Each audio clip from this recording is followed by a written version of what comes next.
1 Kings chapter 11. King Solomon, however, loved many foreign women, besides Pharaoh's daughter, Moabites, Ammonites, Edomites, Sidonians, and Hittites. They were from nations about which the Lord had told the Israelites, "You must not intermarry with them, because they will surely turn your hearts after their gods." Nevertheless, Solomon held fast to them in love. He had 700 wives of royal birth and 300 concubines, and his wives led him astray. As Solomon grew old, his wives turned his heart after other gods, and his heart was not fully devoted to the Lord his God, as the heart of David his father had been. He followed Ashtoreth, the goddess of the Sidonians, and Molech, the detestable god of the Ammonites. So Solomon did evil in the eyes of the Lord. He did not follow the Lord completely, as David his father had done.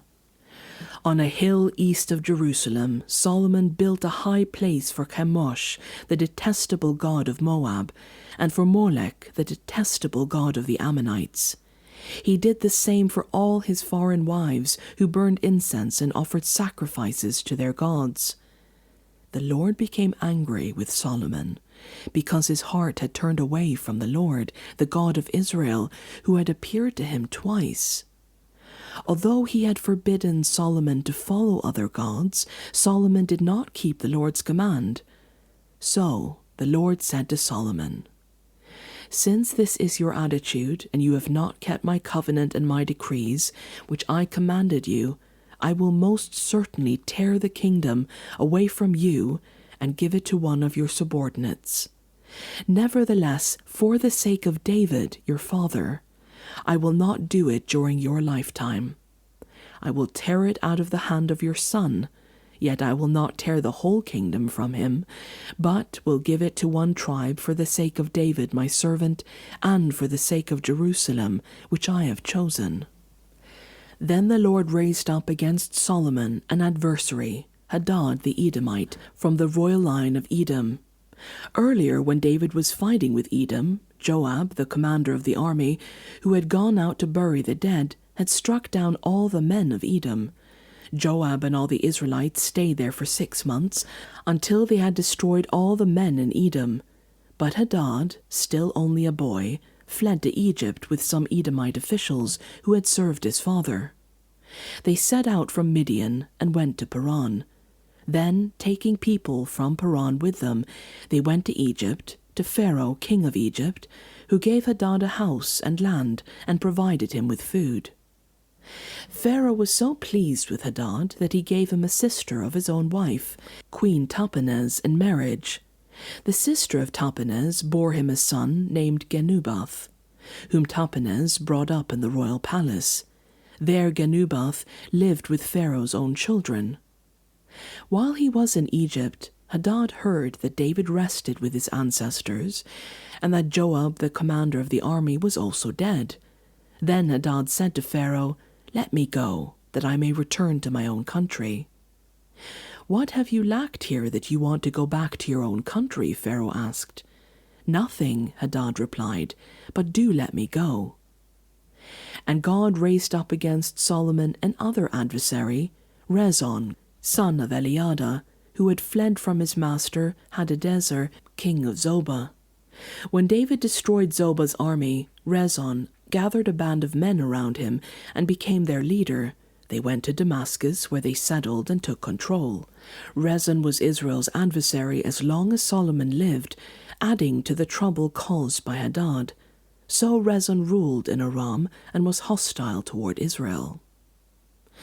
Also Jeroboam, son of Nebat, rebelled against the king. He was one of Solomon's officials, an Ephraimite from Zeradah, and his mother was a widow named Zeruah.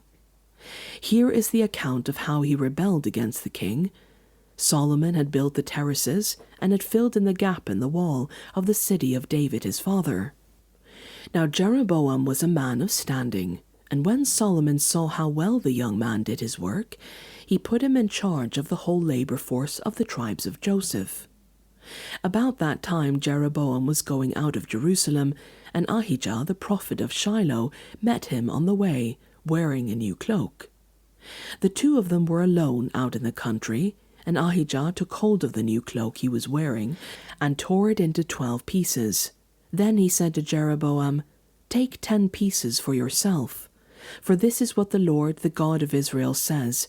See, I am going to tear the kingdom out of Solomon's hand and give you 10 tribes.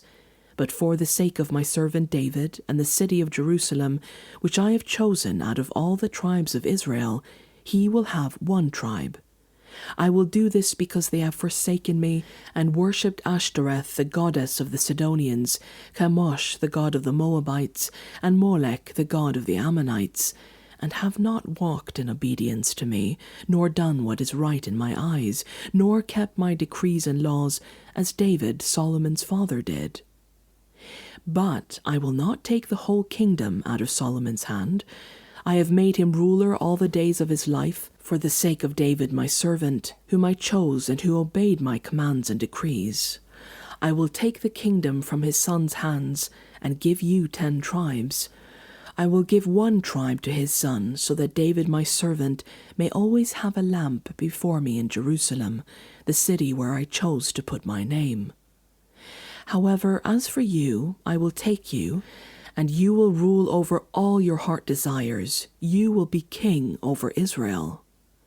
If you do whatever I command you, and walk in obedience to me, and do what is right in my eyes, by obeying my decrees and commands, as David my servant did, I will be with you. I will build you a dynasty as enduring as the one I built for David, and will give Israel to you.